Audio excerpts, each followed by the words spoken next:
Yo, Encore Pod, we back, new location. I'm here with my guy Cruz. Pancho, what's going on, bro? We geared. This is a very exciting episode. We got DJ Drewski and we got Hood. Woo! Who have accomplished more than I hope any of our guests could accomplish. So thank y'all for trusting us with telling your story on here. I know you better tell us a lot of gems. So thank y'all for pulling up. Of course, thank you for having us. Yeah, Yeah, for sure. we're here. So, most people that are gonna watch this are definitely already familiar with y'all. But from y'all perspective, right? Who is Hood? Who is Drewski? Oh, you could go first. Well, I'm normally the person behind the scenes, like known for what I'm doing, management and, connecting the dots to certain situations. And I mean, he could speak for who DJ Drewski is. Yeah, a young man that had a dream to be on radio and DJ. And sorry, I lost my voice, by the way, for people that this is not how I sound on the radio. But, and took my blessing of being on the radio and created platforms to help new artists and, break artists when it comes to, especially New York City, right? When you think of DJs now in New York City who's giving their platform to help new aspiring artists, I'm that guy. So Yeah, for sure. When y'all was first starting in this industry, were you organically connected to the culture, or was that something that you had to try to force your way in, break through certain doors? I didn't have family in the business, but as far as culture goes, yeah, I was born into it. Having older brothers and cousins that only listen to hip hop music, I was forced to listen to hip hop music, and it became part of my life and my lifestyle. And I'm sure it influenced who I am today. Yeah, coming from New Jersey, it might have been a little bit tougher, or this is right next door, so I feel you. We're from Westchester, so we know you could still be connected to it, very real. But I would say Westchester, is similar to probably Jersey, right? Because you're so close to New York City, but you're not New York City. So it's almost like the stepchild. Yes, I was just about to say that. Right? You're like the stepchild. No, like the younger sibling. I ain't gonna say. It's a stepchild. We're neglected. It is what it is. It's it's the younger sibling. You got to earn your way. That's more That's so true. what it is. yeah, We go to all events. No one ever shouts out Westchester. Yeah, nah. No. No one ever. Even in Westchester, they don't shout. But that means y'all didn't earn your way. Yeah. And to answer the question for myself, my life is hip hop. The way I live, the way I grew up, I lived the way people rap forever. I come from the streets, and the streets dictated everything. So that's what people rapped about and they sung about. So Where you from, Hood? Bed-Stuy, Brooklyn. Bed-Stuy. Okay, word. Yeah. Damn. So, for both of y'all, how old were y'all when y'all decided that I want to take this serious? I really want to make something in this industry. Me, I was Many moons ago. Drewski's also a comedian, but Not the comedian. but I'm actually funnier than him. Yeah. Nah, I don't know. I think I can't remember exact age, but when you love the music, and I knew I couldn't be a rapper. I didn't want to sing. So it was what else can I do with the music? And once I realized by 12 years old that the guys on the radio that were playing the music, it was an actual career. It wasn't a hobby. That's how they fed their family. That's how they lived. And I was like, oh, wow, that's a pretty cool job. Okay. And I could make it a career. And I think by 16, it's okay, let me try to pursue this. Fire. Yeah, Is there when you're just getting started too, trying to get y'all foot in the door in this game? What were some of the early struggles that y'all encountered? to get people to embrace you is the hardest part. Yeah. I'm sure on the management tip a little bit too. Before you have the experience, it might be hard to. It's always the trust to get people to, because every artist think they're the nicest. Every DJ thinks they're the nicest. Every producer think they beat Every artists. producer thinks that. So when I started doing music, I managed an artist. One was my little brother, and one was one of his close friends. And we used to record in my house in the closet. So we thought what we was doing was the hottest thing in the world. And it was probably dope for what we was doing, but in comparison to what was big at the time, maybe we wasn't ready. Not quite in the beginning. Because the more I learned and the further I went, the more I knew that I wasn't ready then in comparison to that present moment. Yeah. So coming up, how important was having mentors? Because I know for you, Drewski, you had Cypher Sounds. They Right. took you under their wing. So how did you establish that relationship with a mentor, and what were they able to do for your career? Yeah, so like I mentioned earlier, not having family or friends in the business, you feel kind of lost. Like, where do I start? Who do I go to? And I think I had to realize, okay, how do I get myself in front of people that have platforms, that have these opportunities I could benefit from? And what I used to do is like go sit in studio audiences of 106 in Park and TRL. And at the time, DJ Clue was the host of Sucker Free Countdown. And he seen me a couple of times like in the audience, and I mentioned, yo, I DJ. And then he gets like fired or he left the show. So I was like, oh, there goes my opportunity. I'm too young to get in the club to be in front of the DJs. I don't know where else to go. And then Cypher Sounds happens to take the role as the host. And I did the same thing. And I went to Cypher, yo, I'm a DJ. If you need any interns, you need any help, let me know. And just did it constantly. And it took 6-7 times before he actually said, all right, cool, give me your number. It took 6-7 times to just get him to say, okay, give me your number, right? Because we hear it all the time, like, yo, I want to help, I want to be down. And you don't know what people's intentions are. You don't know what I'm trying to do. Because everybody has intentions. Yeah. Right. And after even taking my number, it took maybe like 3 months of me still going and being in his face. And then he said, oh, I have a management company if you want to come sit in the office. I'm like, whatever. The closer I can be to him, the more I can learn, it'll benefit me. And I did that, and it just gradually grew. And I was going to like his radio shows with him and just being an intern. And I learned so much and built so many relationships just doing that for free. Yeah. And I said, yo, I'll do this for free for 2, 3, 4 years if I have to live the rest of my life doing my dream. And that's exactly how it played out. That free part, like a lot of people. I was just about to hit on that. don't No see- one yeah, wants for to sure. work for free. Free. Yeah. Like for food. For free. And you talked in another interview, you would wake up at like 7 a.m. and then go to Yeah. sleep at like 3, right? Like, Because he had the morning show on Sirius Satellite at the time. And you got to be there by like 6 a.m. Yeah. So you got to, me coming from Jersey, I got to wake up at like 4:30 Yeah. to get there on time. And then from that show to an MTV show to Hot 97, then doing a nightclub. But I learned every step of the way how to do television and how to do radio. And that's I learned how to fire. board op. And that's how I learned. I was shooting for MTV, at a certain point, getting paid to do it. So he wasn't paying me directly, but there was other opportunities that came from it. Yeah. You hit on something else too. It took you 6 or 7 times just to get the number, then even Right. more follow-ups. Did you get discouraged at all during that time? It gets discouraging, but it's also keeps you hungry too. Like, Yeah. I'm not gonna let this one man stop me. You don't want to help me? Yeah. I'm gonna go find somebody else. You know what I'm saying? And it keeps that aggression. Why do going. you think you had that attitude when someone would just get one no and be like, ah, shit? I don't know. I always felt like he's in a position because he worked for it, and in order for me to be in his position or better than Cypher Sounds, I got to work for it, right? I know no one gave it to him, so I didn't expect anyone just to hand it to me. And you always hear the stories about the no story, right? And it's so true. Like 1,000 no's, and then you get that one yes, Do you think you've gotten 1,000 no's at this point? if not more. Still getting those. Yeah? yeah.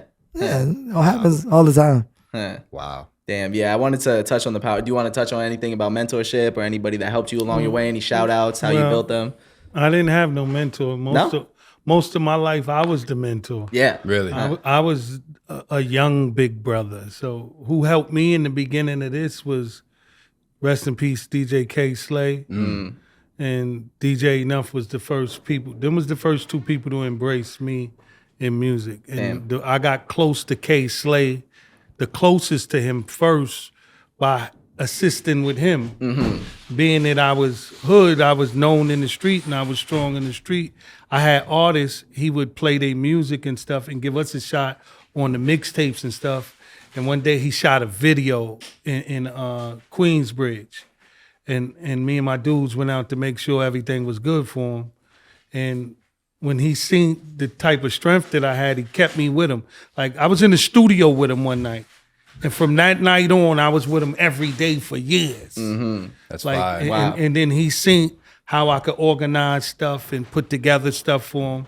And I learned from him, and then being with him all night, and then being with DJ Enough during the day.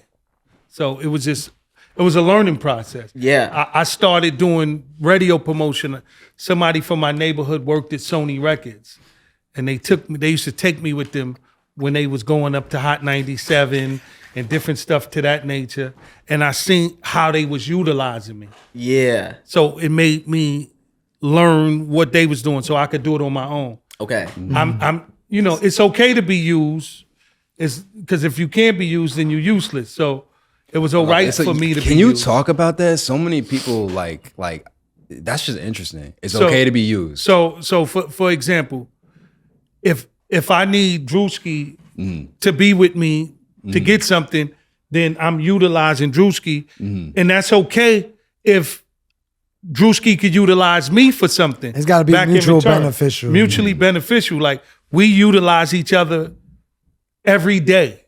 So my job might be to pitch big situations or whatever type of situations to highlight Drewski, like his specialties in music and in life.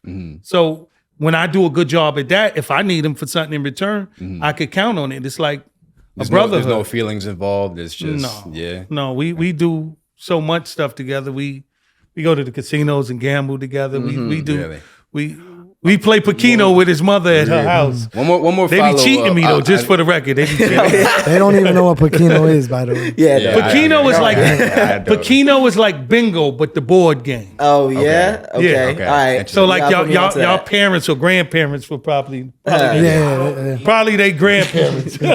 One more follow up to that. Do y'all like people that keep score? Where it's like, I did this for you, so you gotta do this for me. We couldn't do that. Just like, there's no way, because then that's fake. It's just No, and it would just discourage you from helping people because my score is so far up and everyone else is. You know what I'm saying? Like I've done so much for other people and get nothing in return. And I feel the same way. Like he not saying that per se to me. He mean period. Like he's helped so many people, and I feel like if you ask me what was I put here on earth for. I would say it would be to help people because I've helped way more people than I've ever been helped. But I don't pity myself and I don't soak in that. And I guess he don't either because we both continue to help people.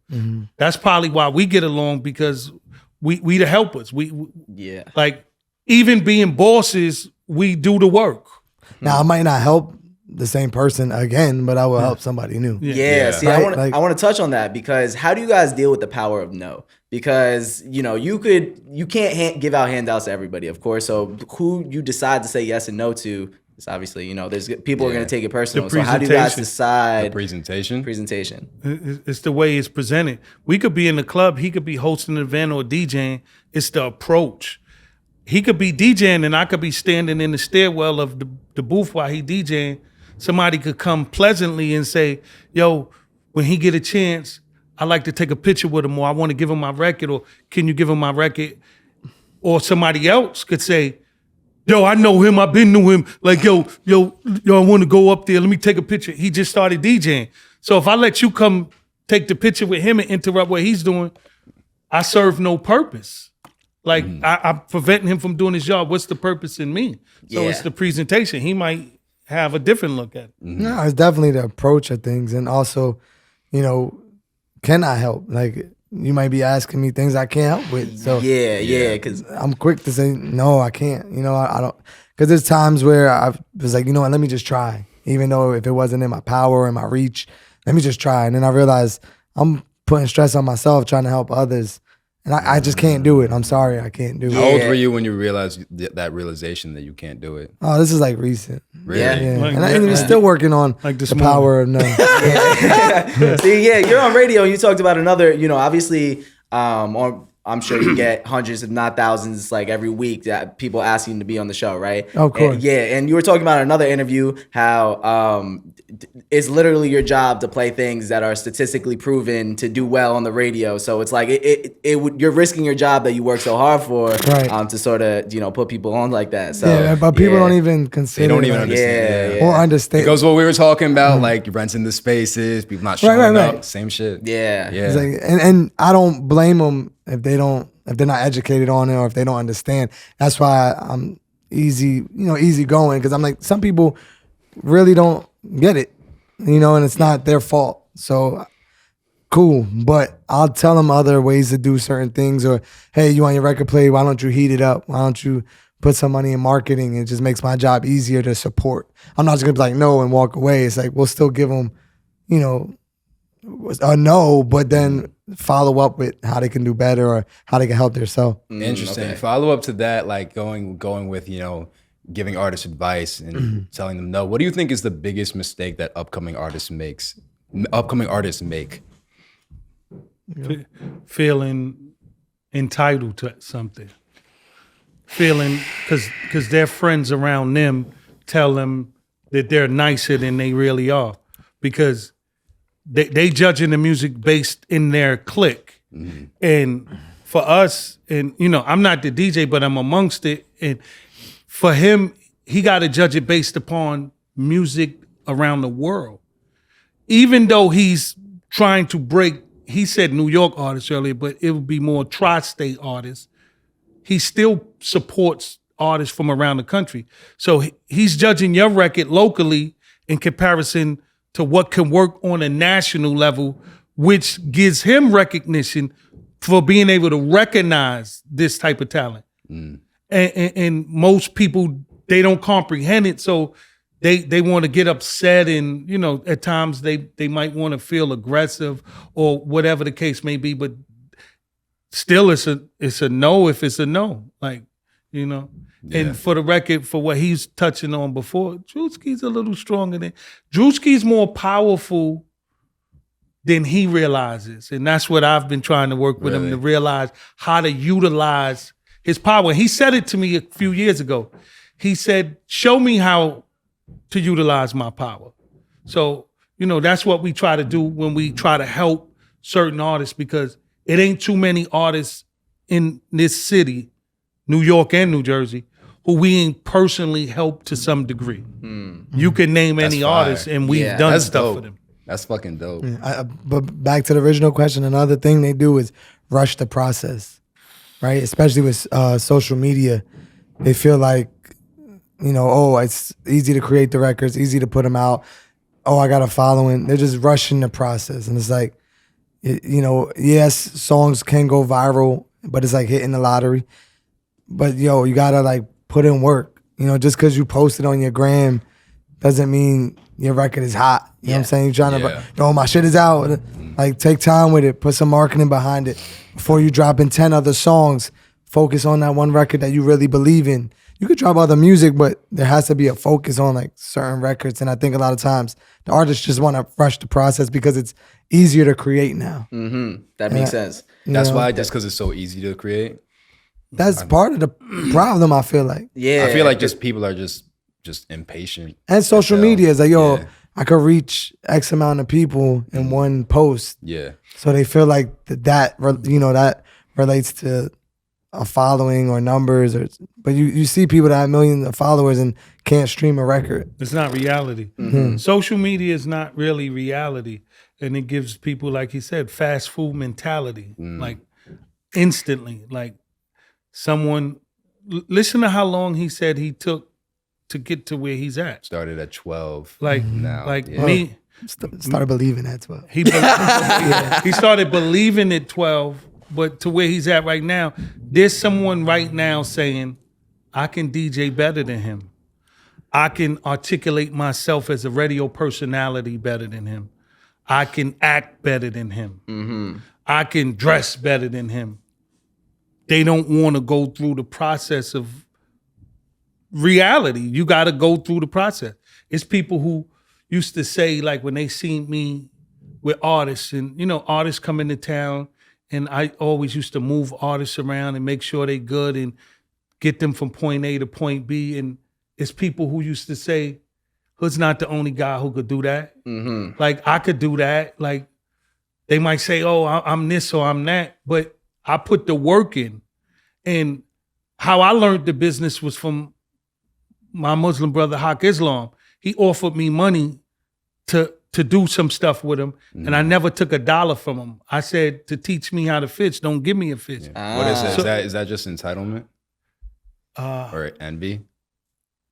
Both. Some of it is, I mean, Yeah. you should feel like you're the best version of yourself, and yes, you can do it. Yeah. So It's so common for people to feel like I have this trait better than him, so I should be on. But really, Facts. I feel like you may be the best in one thing, but really to make it in music, to make it in a lot of industries, you need to have so many different skills. And instead of like being an expert in like the music creation part of it or the marketing part of it, you have to invest in all the different skills that go into it, right? don't wanna do that and shit. use that energy to motivate you, not to envy someone. You know what I'm saying? Like if Yeah. I see Yeah, that something drive or inside. a good idea or something, that just motivated me to step my shit up or create something new, or you know what I'm saying? So use it to motivate yourself. most That's people are fire. delusional about where they stand in real life. Like most people think they're further than they are. Respectfully. So I know that I'm an intelligent person, but when I'm around other intelligent people, I just stay humble and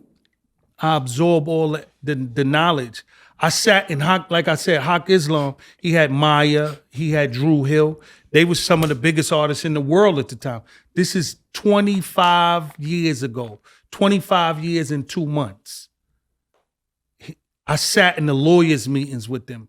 I learned that this was a business before it's entertainment. For me, it's a business because I'm not here to entertain it. He's an entertainer. I'm a businessman. Yeah. So I learned the business side of it. I sat with a pen and a pad. I had a pencil, a pen, and a composition notebook, taking notes in lawyers' meetings, not saying a word, sitting at the other end of the conference table. Yeah, the lawyers meeting is probably one of the best places to learn and them, right? absorbing everything. But then I will also move around with them at night with the artists. I was in the studio with the artists and learning all the creative process. But most of all, what I've learned, the first thing he taught me was that no artist is your friend.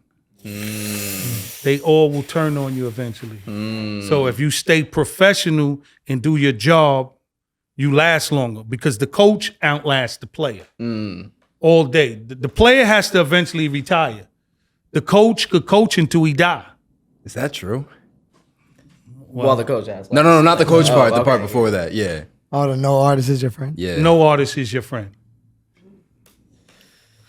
You study law, right? Yeah, I do study law. Yeah, for sure. Yeah, that's why I was like, yeah. Because they I eventually, noticed no matter what you do for, what it is the closer you get to a person in life, it seems like the less they value you. Even though you could give them the world, you could do everything for them, but they don't appreciate it the same because they so close to you. But if I do the same stuff I do for you, but I wasn't being friendly to you, you respect it more. Because it's something about people, it's like you fear the unknown. So this person, when you hear Tommy Mottola, Jimmy Iovine, and Craig Cowman, all the big names in music, people look at them like they extraordinary. They the same as all of us. The only difference is you can't be around them every day. So if one of them do something for you, you respect it more. I could do 10 times as much for you. You just say, oh, that's Hood, because that's my friend. Like, that's my guy. Yeah. Wow. That's crazy. And it's unfortunate though. You could feel bitter and resentment towards even moving forward because so many people is ungrateful. So you got to enjoy doing what you do. And I enjoy doing what I do. So I don't let it discourage me. I just keep going. Word. Respect.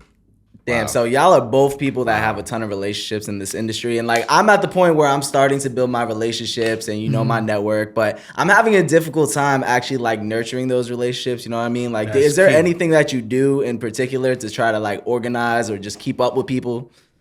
Yeah, that's the hardest part is keeping up. Yeah. Right? And it's sometimes just checking in, and it doesn't have to be about business or about work or about, it's just, how's it going? How's the family? And I think if you could build it more on that and not just every text or every call is a business related conversation, is like, let's converse about other things other than just what work is.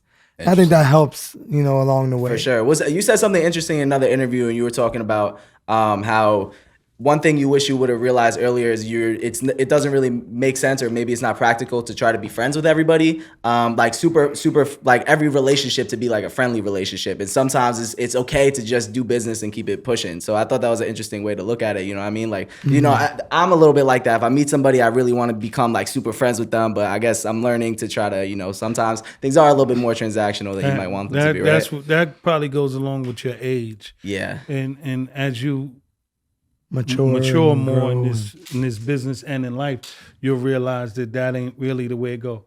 Like, some people were brought into your life for a season, some people brought into your life for a reason, and some people for a lifetime.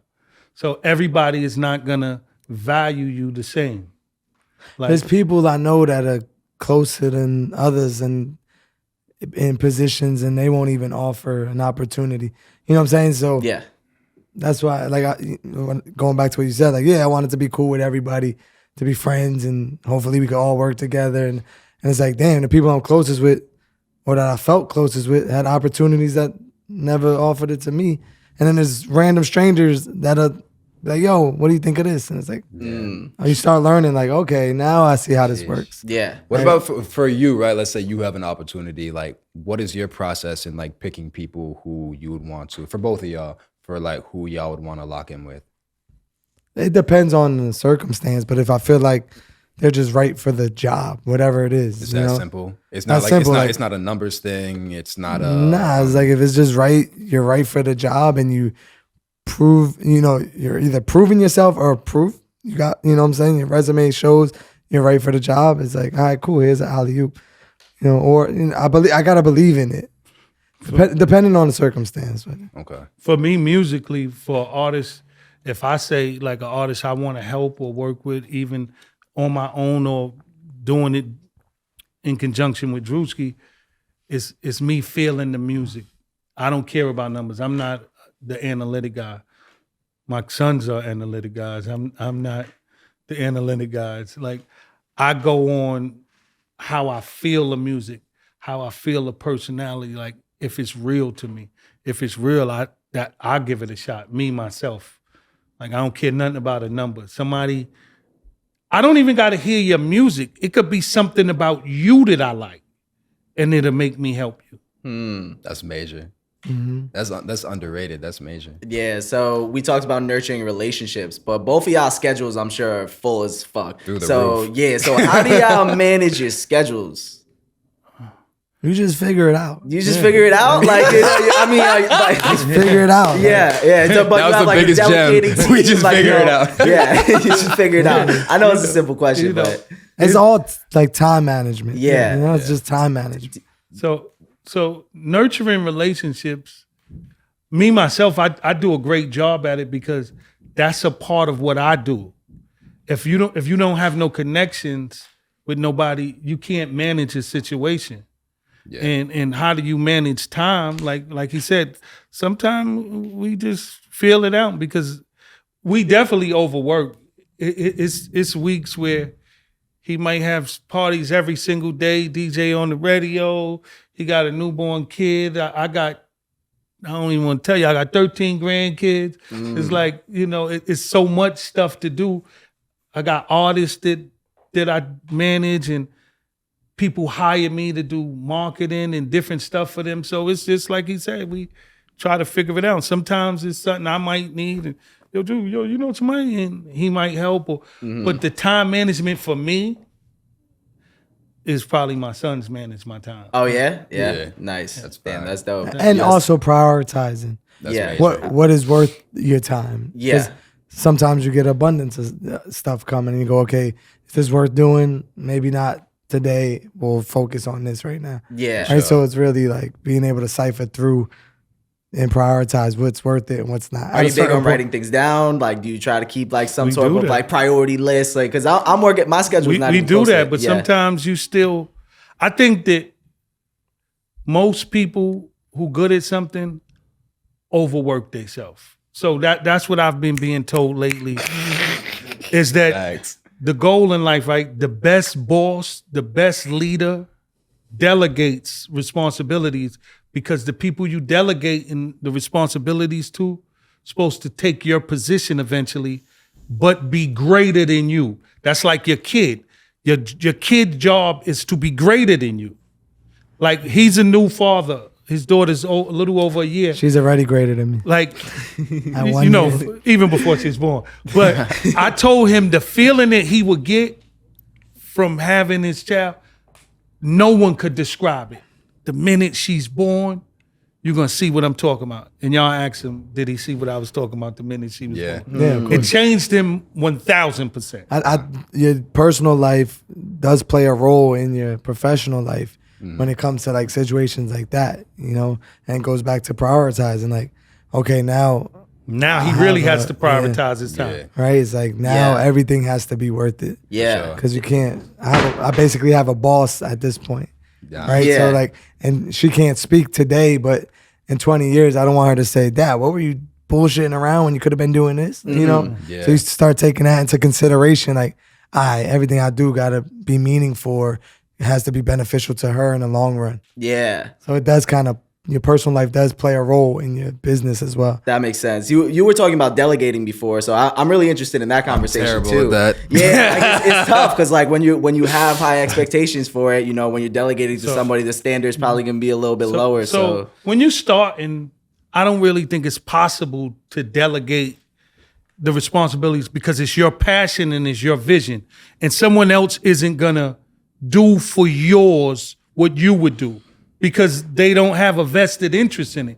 This your dream. I'm not as invested in your dream as you, but when you a boss, when you establish, then you have to delegate responsibilities because you got to understand that when you a boss, like you the business. Like when Jay-Z say I'm not a businessman, I'm the businessman. Man. Like, so it's the truth. Like you got to market yourself.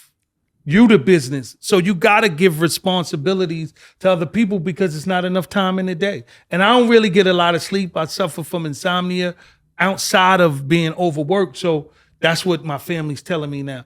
You can't go to every event. You can't do this and that. Like, you got to let other people do things. So I've been chilling out a little bit, way more than normally. Normally, I be in the studios all day, all night. I'll be with Drewski. I might be with Enough. I might be with Uncle Murder or whoever, but I can't do it all no more because I'm getting older and I realized that you got to share some of the responsibilities because I share the wealth from it. Whatever I make, I share it. So I got to share the responsibilities of the work as well. That's major. Yo, so y'all have both reached substantial, remarkable levels in y'all careers. Well, And Drewski more than me because he rich. Yeah, but if you behind the scenes doing it now, that means that you the GOAT manager. I just want to say Drewski got all the money. I ain't got That's a lie. He just don't want to spend his money. right, I spends my money. That's a combo for another day. But for y'all, right? Either y'all specifically or people that you're around at the same level or even like the levels higher, what are some qualities you notice in them versus the people that don't make it that far? I think some qualities in people I've watched is being able to reinvent yourself, you know, to keep things fresh, keep things new, and grow with the times. You know, of course, at a certain point, you want to grow into something bigger and better, and not stay in the same, you know, area that you might be known for, that you got comfortable in. It's just being able to grow and keep reinventing yourself and making things feel new and feel fresh without it being forced. That's major. Right, because everyone's gonna grow. You know, you want to keep growing. Yeah. And growing, if it's a podcast, you want to grow your podcast. You want to get bigger artists, bigger guests. You know what I'm saying? And it's the same kind of mentality. It's like, how do we keep growing to get to that next level and just keep pushing ourselves forward? I agree. If you're not growing, you're dying. that definitely Facts. makes sense, bro. Facts. Hood, you got What do you anything to think? add? What he said? What's the question exactly again? What are some qualities you notice in these like A-list, top tier type, either creatives or just businessmen, people who are on it, some qualities they have that maybe some people that don't make it that far don't have? Dedication. Like, the people that's dedicated will persevere more than others because most people let an obstacle stopped them. Some people work their way around obstacles. For me in life, the biggest accomplishments that I've ever had, it was a storm before the sunshine came. So it was plenty of obstacles in front of me before sun. Bad stuff always happened before the good stuff. It's just that the champions fight through it. It's that simple. It's just that simple. It's, if people see some of the work that, like if they watch LeBron James, if they watch Cristiano Ronaldo, if they watch Messi, if they watch Jordan and Shaquille O'Neal, people just think they filthy rich. They the biggest and best at what they did because God just said, hey, you're going to be the best. No, because there was a sacrifice made. And they made the sacrifice and they put in all the extra hours, the Kobe Bryants, God bless them, and all that to make it to where they are. Mm-hmm. So when we go back to saying about managing time, listen, his wife FaceTime him every night. By the time we walking out the club, it's like she got a bug on us. Ask him in my line. She's on the FaceTime already, like seeing if we left. I gotta tell promoters sometimes, because Drewski really don't know how to say no. He take pictures with everybody, which is a great thing, but time-wise, his wife might be like, Hood, why is y'all there 3.5 hours and they paying you for 2 hours? Yeah. Because Drewski's taking pictures with everybody and he don't know how to say no. Facts. So, it's that type of dedication that will help take him to the next level. And somebody seeing his progress and seeing me with him might make them have faith in me to help them in their career. So it's him working overtime and me working overtime is what helps build us to the next level. Fire. That's major. Damn, so I know y'all got to dip in about 3 minutes. So I'm going to ask you one final work question. to do. Yeah. Always so working. I'll ask you one final question. More work. Yeah, I got one more after two. Yeah. I bet you go first. I bet. So it goes back to like what you just said about like, sacrifices and dedication. We just did a pod, shout out Avi Whistler in the back. And we were talking about sacrifices you got to make for your dreams. And the thing that came up is health, like sacrificing your health, your well-being. Are there certain things you got to make sacrifices? Just point blank, you got to make sacrifices. Are there certain things that y'all are not willing to sacrifice for your careers? Not willing? Yeah. I've sacrificed my health, which wasn't smart, because when you don't get enough rest, a lack of sleep leads to heart failure and stuff. So that's a sacrifice that I've sacrificed that ain't smart and I ain't willing to do no more. But the number one thing in life I've never been willing to sacrifice is my integrity. So it's my morals and my values. So whatever we do, it got to fit inside of that, because it's certain things that money, I don't care nothing about money. I tell everybody, I make money, I don't let it make me. So those are the things for me. Yeah, I think it's pretty similar. Well, not the sleep, because we still sacrifice sleep, but integrity. But he sleeps like no, 12 once I go to hours. sleep, He don't wake up. now it's different. It's different with a 1-year-old, because that's a different type of alarm clock. But the integrity, like you hear these stories like, somebody sucked what? For what? A grown man was sucking dick for opportunity? Right? And it's like, you'll never hear that, What are things that y'all do like regularly sacrifice? Our time. Family, holidays. As a DJ, you working on holidays and you learn how to do that too. Like, damn, for years I was Christmas and New Year's and I was like, nah, I want to spend time with my family and celebrate holidays. And to me, that's really what it is. His wife's birthday is on Valentine's Day. I booked him and another artist for Valentine's Day, and that's her birthday. And Birthday and Valentine's Day. He like, you know that's her birthday, right? I'm like, just give her the booking money. just give her the money.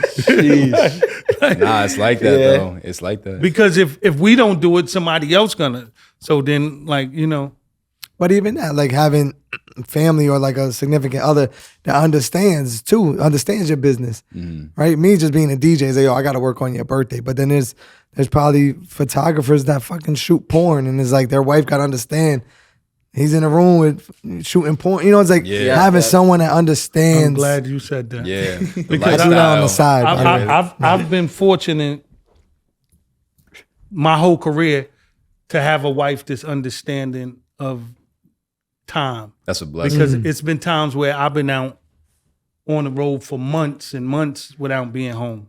And all she care about is when she ring the phone that I answer. And she don't ring the phone 50 times. She might call me twice during the day, 1 in the morning and 1 at night, just to hear my voice to make sure I'm safe, not to listen to the background because she don't trust me, because everything is about trust. So, but everything that I do, for the record, is for her. Wow. That's beautiful. Yeah, just having the right people in your corner that understand. Yeah. Damn, that's beautiful. That's a great note to end it on. I'll respect y'all time. Make sure thank y'all so much for pulling up on this. This was an amazing episode, bro. I gotta come back when I got my voice though. Oh yeah, you want to? We can run it back in 6 months. Yeah, something facts. like that. Yeah. Well, hopefully it don't take 6 months to get my voice. Oh no, I didn't notice, but yeah, but Really? Nah, not really. I mean, if Nah, you his voice honestly, is- yeah, his it's voice a little is gone. weaker, but yeah. It's gone. Yeah, it's like that. Maybe y'all could arrange it with Torre and we bring y'all to our show. Oh, I'm with it. What? Say less. We there. Say less. And let y'all rate some music with us. Oh yeah, Yeah, I'm Maybe with we it. have the music guy back here coming. You We know? had a music review Yeah, show. we I had a don't know music if you knew review that. show. Yeah, we did. took it off YouTube though. Yeah, We're right. getting hella copyright issues and Yeah, shit. for sure. Yeah, for sure. it was becoming a That was our problem. main source of income for Yeah. a while, but we had to Yeah. sacrifice. Well, y'all ain't gonna get no income on our show. Y'all just, Just gonna get pull a little- up. Oh yeah, yeah. Fuck it. Well, yeah, we got one. I'm with it. Real Yeah. quick, could y'all tell the people where to find you on social media? Yeah, you can follow me on Instagram at Drewski. Everything, there's links to everything on my Instagram, so you can tap in. Beautiful. And y'all can follow me on everything at Feed the Family Entertainment, everything spelled out. So if y'all don't know how to spell, voice it. You heard it here first. the family So, entertainment. yo, thank you for watching. I know you learned something. I know you got game. I know you enjoyed it. So please subscribe to the channel. Tap in with us. Tap in with them. They're legends, and they just keep going and going. So, yeah, I appreciate y'all. Of course. We out.